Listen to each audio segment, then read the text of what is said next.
think originally we started to, jam as a band probably late 2007, early 2008.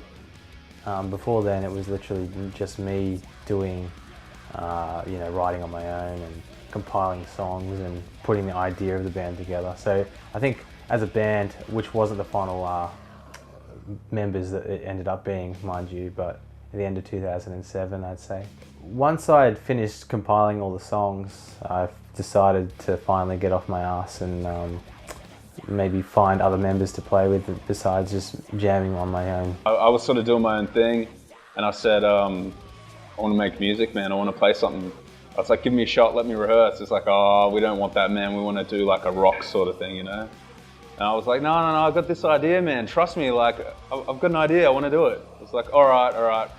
2 weeks later, he finally gets back to me. He's like, all right, come on in. Jammed out, and that was it. And naming something the Bright Star Alliance, if you didn't know we were a band, you'd probably say, what the heck is that? Like, what is that word? It could be a number of things, So I like to make people not know what kind of music we're playing when they look at the name, Decapitated Mule or something. You know it's going to be death metal or something. So, I like to keep it interesting. I've always had this obsession with the galaxy and stars and, ambience and yada, yada, yada. So I guess it kind of just went down to that sort of road there.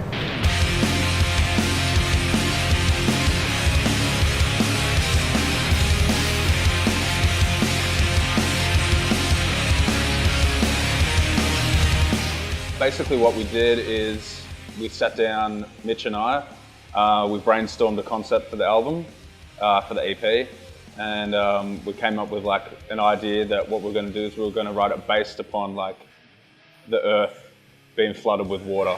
Will we get out of here?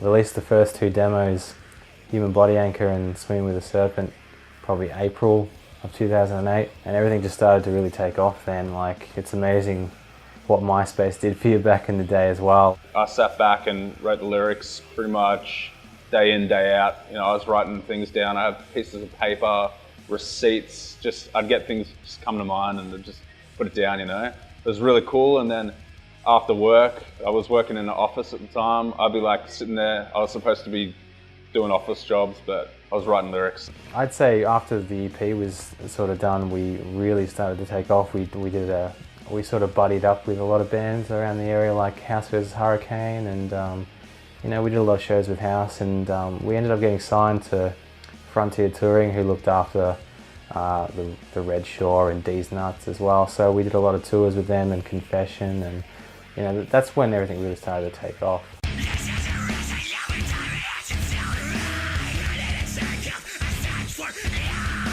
We had a few internal issues within the band itself.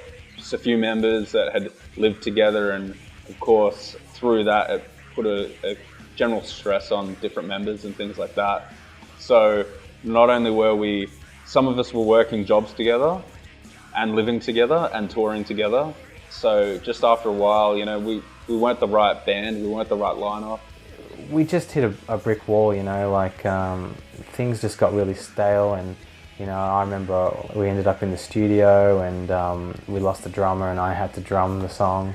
It was just all those, we just kept getting setbacks, and we got promised a lot of things in the music industry. As a musician, you get promised a lot of things from people and they don't deliver. It just really set us back, and at the end of the day, we sort of thought, well, we only have, 6 songs in 5 years or something. So it was really, really sort of just a setback. We were going to record overseas and everything with Fredrik Nordstrom for an album, and I think that was really the straw that broke the camel's back. Like, when we couldn't do the album, I really just thought, well, we should just end it here. And we sort of had a hiatus, and then Aaron came back, and we decided to just do music on the side. Basically, I was living in Queensland for a couple of years, and I moved back to Melbourne and ended up moving in with Mitch.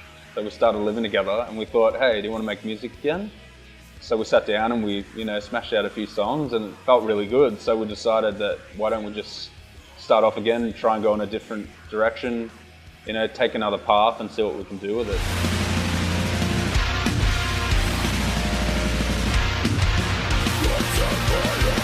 We've actually got one song that's out at the moment. That's just pretty much like a sample just for people to get a general idea of the direction that we're going. But we're looking to release a song and possibly a video in the next couple of months. Thanks for the support. Anyone who stuck around from the old days, it's been very humble to see some old faces sticking around.